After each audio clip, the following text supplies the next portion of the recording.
Hey, what's up guys? Gons here for the Face Like the Sun YouTube channel. Recording this from on the road. Got some car problems today.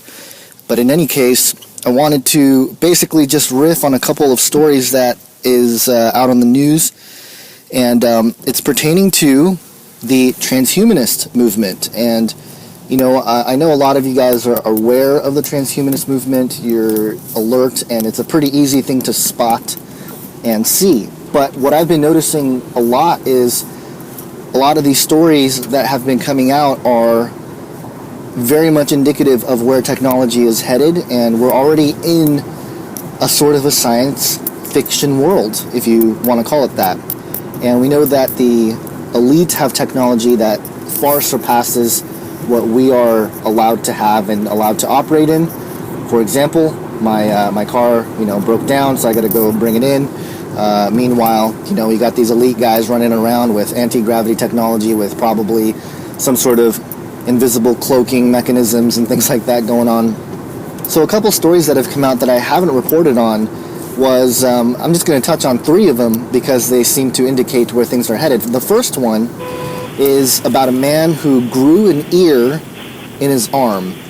And I don't have the story in front of me, but the story was that a gentleman was literally growing an ear in his arm, and I guess it was for artistic reasons or whatever, but to demonstrate the science that we have. Another story more recently that came out was that a man is getting a rib cage replaced by something synthetic printed on a 3D printer. So again, we're seeing a lot of 3D printed prosthetics moving into the space of surgery or replacement limbs and things like that. And then the story that came out today or yesterday, DARPA government agency tests brain implants to enhance memory and restore feeling of touch. And this is again another story that seems to indicate, obviously DARPA being a big part of the transhumanist movement, because obviously they're trying to create Supersoldiers. And there's been a lot of discussion about, exoskeletons and things like that, but I think what we're going to find is that already there are emerging technologies that have been incorporated into certain aspects of the physical body. There's talk about pills that will eliminate the need for sleep, more attention. There's also, mixing genes with animals to heighten the ability to for example, see like an eagle or run like a cheetah, things of that nature. These are aspects that they're working on. But this particular story talked about how DARPA claims its bionic limb restores a sense of touch.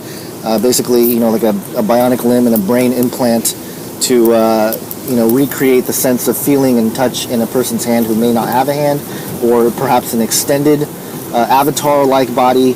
Avatar robot body, for example, where, exactly like the movie Avatar, where, your body's in one place, but because of the brain stimulation and electrodes and whatnot, you can have a body somewhere else with full body sensations happening. And that can also work in the virtual world. I talked about in the past a show called Sword Art Online, where, there's this Nerve Gear helmet. You put the Nerve Gear on, and you're in the virtual world. And in the world, you have all the physical sensations that you would in the physical world. In fact, in the show, at least the first season, they even talk about how there is a knob or a lever for pain threshold. So you can dictate how much pain one would feel within the game and things like that. But the interesting thing about this anime was that, obviously, if you die in the game, you die in real life, and that was sort of the big thing. But in any case, this kind of stuff, it's going to keep coming out. We're going to see stories like this all the time now. And, as Christians, I think it's important for us to stay alert and aware of these things, and also to really understand and help steer the conversation about how we should respond to this sort of thing. I don't think all of this is necessarily evil. I think there is a place to help people. There's nothing wrong with that. But we know that the ultimate end, the ultimate goal for some of this stuff is not as positive as it might suggest at first.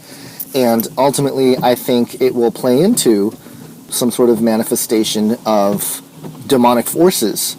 And, if you're new to the channel and you haven't really watched a lot of my videos in the past, I've talked about transhumanism a lot. I have a whole documentary on transhumanism and its relationship to the ancient practice of alchemy and the tie-in to the image of the beast mentioned in Revelation 13.